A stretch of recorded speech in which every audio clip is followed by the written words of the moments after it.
Assalamualaikum warahmatullahi wabarakatuh. Perkenalkan, nama saya Cindy dengan NIM F1D122L14.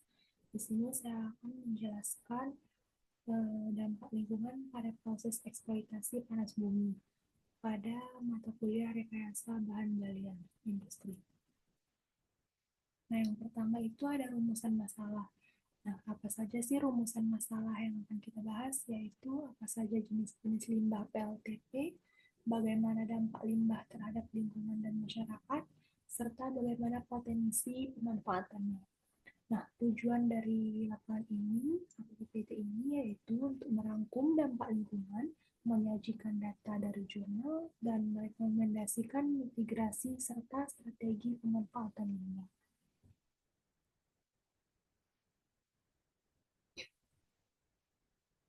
Nah, berikut merupakan jurnal yang saya ambil.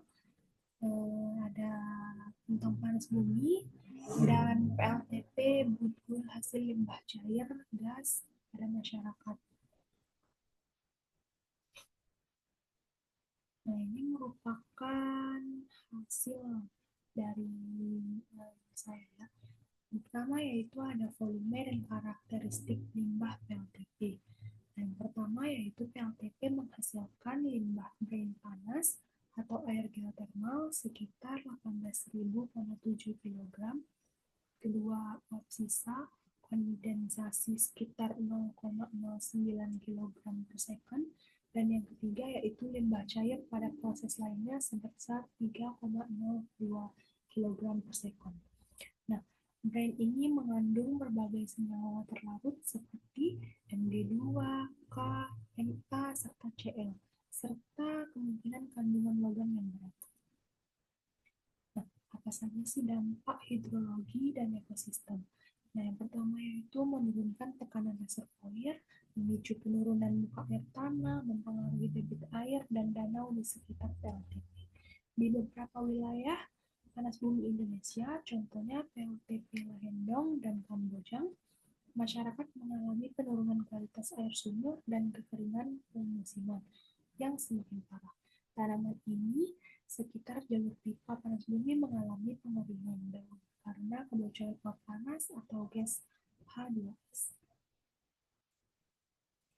Terus yang selanjutnya ada gas emisi dan potensi bahaya.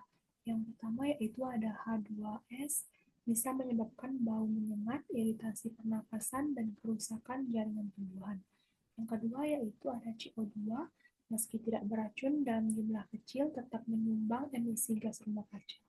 Di PLTP Sebayak, di PLTP Salak atau Jawa Barat, itu merupakan keluhan warga, bau menyengat ventilasi jamur produksi, terus ada juga gas beracun menunjukkan potensi sistem pengendalian emisi.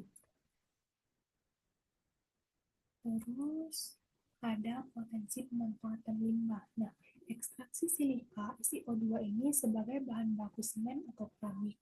Nah, ekstraksi magnesium Mg dan kalium K sebagai bahan pupuk. Secara ekonomi, nilai tambah dari pengolahan limbah dapat membantu menurunkan biaya operasional PLTP dan mengurangi beban pencemaran. Itu ada contohnya ada di Islandia.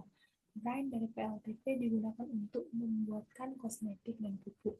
Beberapa satrum Indonesia, contohnya Gideon, itu mulai menguji teknologi ekstraksi silika dari sisa brine PLTP untuk paving block. Nah, apa sih respon masyarakat tentang sosial? Nah, kurangnya informasi tentang sistem pengolahan limbah itu merupakan respon dari masyarakat karena kurangnya informasi yang akan ditangkap oleh masyarakat. Yang kedua itu ketidakjelasan dampak jangka panjang terhadap air dan tanah. Terus ada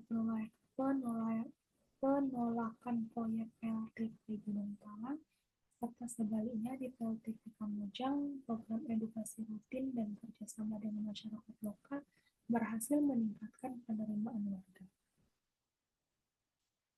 Apa sih kesimpulan dari yang saya bahas ini? Yang pertama yaitu PLTP menghasilkan limbah cair dan uap dalam jumlah besar dapat mengubah hidrologi lokal jika tidak dikendalikan. Limbah mengandung mineral bernilai Mg, dan SI berpotensi mencemar jika dibuang langsung. Nah, studi menunjukkan pemanfaatan limbah PLTP bisa bernilai ekonomi dan mengurangi dampak lingkungan. Kesadaran masyarakat sangat penting agar tidak terjadinya penolakan terhadap proyek. Dan berikut merupakan saran dari ini, saran dari tentang dampaknya lingkungan. Yang pertama yaitu ada teknis pengolahan seperti implementasi dan imigrasi fasilitas pengolahan berai, yaitu investasi dan ekonomi, kajian pasar untuk produk pupuk atau industrial grade bahan baku yang besar dan melibatkan dunia. Yang ketiga ada sosialisasi dan komunikasi. Apa sih sosialisasi dan komunikasi? Itu merupakan edukasi masyarakat tentang manfaat limbah yang melibatkan warga dalam pengawasan kualitas air dan pelaporan dampak. Yang keempat yaitu ada investasi dan ekonomi. Nah, kita dapat melakukan monitoring konsentrasi program berat, KSHG, dan volume limbah berkala, serta audit lingkungan PLTP untuk verifikasi efektivitas sistem reinjection dan pemanfaatan limbah.